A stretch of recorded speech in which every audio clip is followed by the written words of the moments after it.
Well, it's not a Glock or a Baba Yaga, but in the world of pistols, it is still quite famous. It's the compact pistol from Sig Sauer.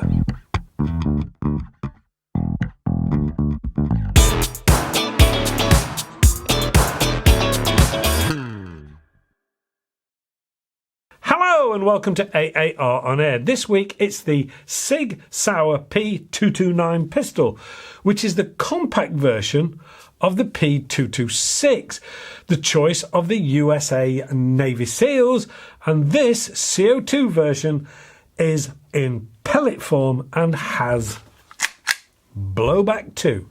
How good is that? Let's take a closer look, shall we? It is all black, and this being from across the pond is 7.7 inches long and tips the scales at 2.2 pounds with a 3.9 inch barrel. So for the rest of us this side of the water, that is around 190 millimeters long and tips the scales at around 1 kilogram with a 100 millimeter barrel. I wouldn't say that the barrel is rifle, but maybe a bit of a swirl going off. But this is designed to shoot either pellets or BBs, so a true rifle barrel wouldn't be a good idea at all. Before we go away from those stats, I must say this does have quite a weighty feel to it, which is probably down to its mostly metal construction, which does make a difference from the mostly polymer-based guns that we seem to see so much of these days. Indeed, the only polymer on this appears to be the grips and the dual-ended magazine.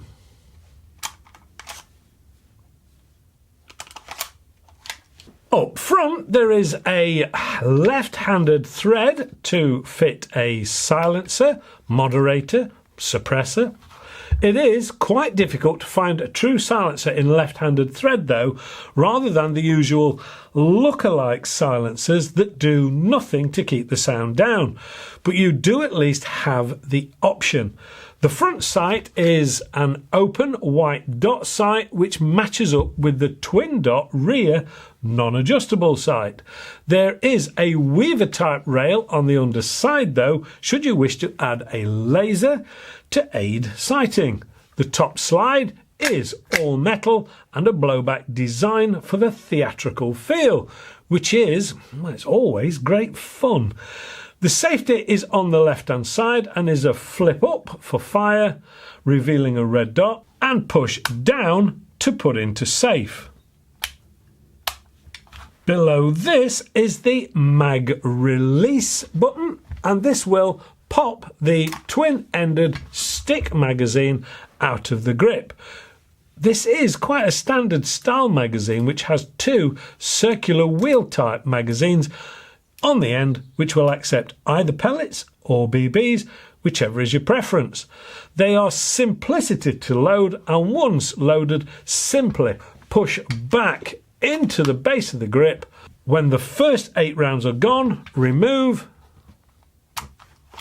turn it round, reinsert, and you've got another 8 rounds to go at. Fitting the 12 gram CO2 is about as easy as it gets with the SIGs. Simply pull down on the rear of the grip. This will reveal the CO2 chamber. Slot in a new cartridge. Then swiftly and firmly close up the rear of the grip in one smooth action, and this will lock the CO2 in place and also pierce it at the same time. All done. How easy is that? It's worth just highlighting that the trigger is basically a single action on these and is also responsible for rotating the magazine, so this will have a bearing on the trigger pull weight. But at just over 5 pounds, it's not massively heavy. So what about the power then? Well, let's drop this over the chronograph, shall we, and see how it performs. Now, on the box it states 380 feet per second, which is always a little silly really, because the speed is entirely dependent on the weight and type of the ammunition that you're using. So I'm going to drop in some pretty standard 8.44 grain pellets, with the understanding that lighter should be faster and heavier naturally slower. So, with those on board, it did actually peak at 381 feet per second, which is 2.72 foot-pounds or 3.69 joules. So not too shabby at all. Don't forget, these are a replica pistol that can shoot and you can enjoy the action. And as I always state, they're not for some sort of pest control. Time then to see if it is accurate. And whilst this isn't a target-based pistol, it will nonetheless be interesting to see if you can put a group together with it at 10 metres. Here goes. The Sig 229 is quite compact actually, with its threaded barrel on the end, but it's a left-handed thread, so good luck with finding a silencer for that one.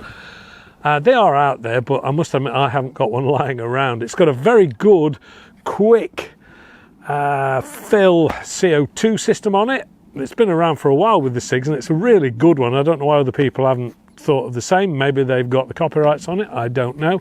But weighty little item. I really quite like this. You feel as though you've got a fair bit in the hand, even though it is quite compact. Enough of that. We've got a twin 8-round magazine that slots in there, stick magazine. They're really quite cheap if you want to buy additional ones as well, so that's the good thing, because the CO2 stays in the gun. You don't have to have CO2s in all the magazines as well when you're interchanging them and swapping them.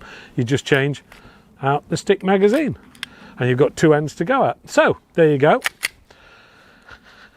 Let's pop it in fire. We are now ready.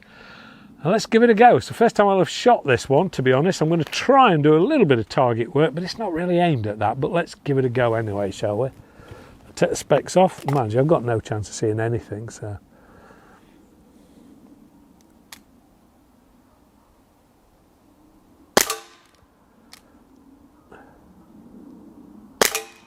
I've hit it, but I've no idea where because I can't see.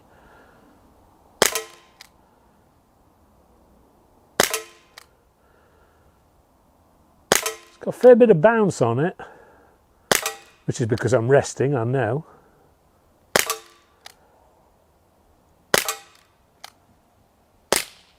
That's one of the magazines gone. So take it out, flip it round, and you're back again for the next one. Let's go and see what I've done, shall we? If anything. We're mostly in there. I'm going to take most of the blame, to be fair, because I really can't see very well with the sights. And if I put the glasses on, then I just can't see the sights. So either way, it's no good to me. Really what I need is either to pop a laser on it, which I haven't had the time to do, or I need to put, well, just go down to Specsavers. That'd be the best thing, wouldn't it? Anyway, there you go. So, not too bad. All of it mostly in the black. There's a couple gone down the bottom. As I say, I'm going to take the full blame for most of that because I just can't see it. But this is intended really, and that's a good 10 metres I'm shooting out at. This is intended really for your tin can plinking and the like. And that, I think, is where this will score. Let's give it a go, shall we? Here we go, tin can time. Let's see if I can hit anything along the way. Still struggling to see.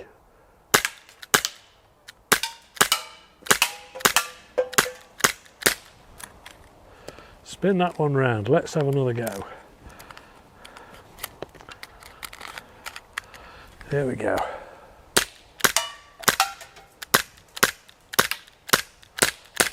Ah! There's the challenge. See if you can do better. It's really good fun. Really is very, very good fun, and it's got quite a kick to it as well. I think I'm probably starting to run out of gas, to be fair, but yeah, it's got quite a kick to it. It's very weighty. It's a nice piece of kit. If you like your Sigs, you're going to love that. Back to the studio. Great fun. I do enjoy my time with some of these pistols, and this one is a real weighty all-metal item, even though it has a compact design. If you're into your Sigs, then you're going to love this one, especially with that super simple CO2 loading mechanism and the low-cost stick dual ammo magazines. And the price for all this loveliness? Well, it's around £169 UK, which really isn't bad at all. Hopefully you've enjoyed this week's review. If you have, please give us the old thumbs up. Don't forget to subscribe and click the alarm notification bell. There is the AAR On Air website to take a look at for merch, news, and of course, competitions from time to time. A big thank you to the guys at Vector Air for all their help as always, and of course a big thank you to you all for supporting the channel and of course the AAR Green Air project. Thank you. That's it for this week. Please stay safe and shoot safe, and hopefully I'll see you all next week. Bye for now. I like this.